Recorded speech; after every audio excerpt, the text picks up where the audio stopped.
I'm gonna couple some songs with some poetry, and this is one I wrote at around 3:30 this morning, and I got up today and I sent it to my wife, and she called me on the phone and she said, "I just want to tell you I hate that poem."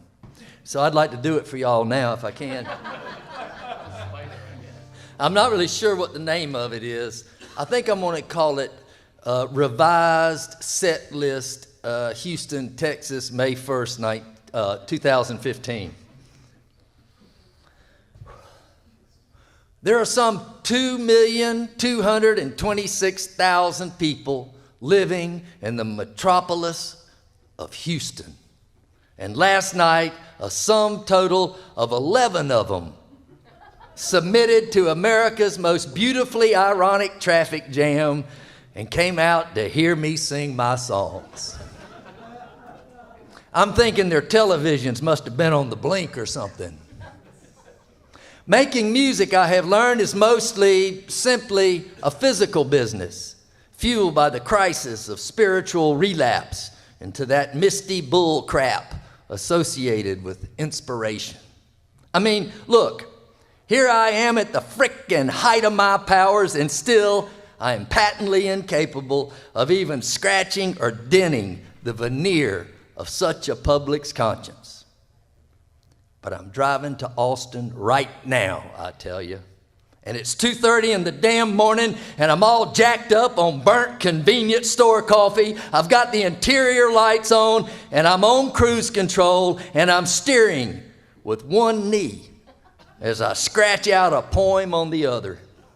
A poem that is so illegible that if I were to crash and die out here tonight, not a soul in the world would have a clue what it says. Now that might be something that would gain the attention of a dozen folks in Houston.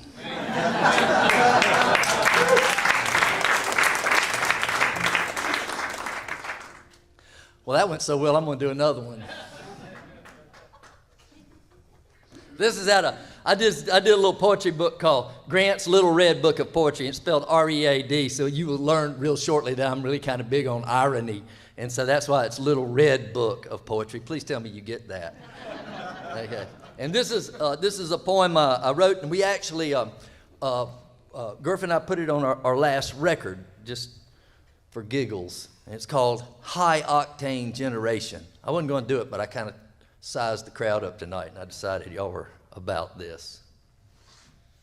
So long to the high octane generation and all its faulty heirs, who at long last, having learned to live without beauty or any of her manifestations, can just sit here on this bank of sand and watch the river flow, black and backwards. Praise now the plastic tunes and tooth whiteners, the square boxes, the straight liners, the lighted paths and hand sanitizers, the beige spectrums of knowledge, that bumbling self-righteous light we have spit into the very eye of the atom. We, the high-octane generation, have been weakened by a pathological need for power steering, air conditioning, fuel injection, solid-state ignition, and push-button roadside assistance from a revisionist dashboard savior with blood in his feline eye. But time was, we had our valves ground down, man. We had our hearts bored out. We had points and coils and rotors. We had bumpers, and brother, we had chrome. Back then, we could bleed our brakes, advance a spark, torque our heads. And there was no goddamn check engine light because we checked our engines every day. We sat with them while they idled. We listened to their intonations and laid our hands upon the valve covers as we breathed the secrets of our hearts into their manifolds. Yeah, we were masters at backseat acrobatics. But all that was just humping it up inside a poem we already knew by heart. You see, these machines, they were extensions of our understandings of all things, both material and spiritual, and to such an extent that speed and horsepower were not just quantitative realities. No, they were allegories that fueled our passions, drove our ideals, and mapped out our interior destinations across the crooked fields of time. I have no idea what has happened now to this high-octane generation, why it can no longer burn rubber, why it resists lifting the hood to see the power, or how it has arrived at such a place that owning a car that can park itself would appear to be nothing to be ashamed of.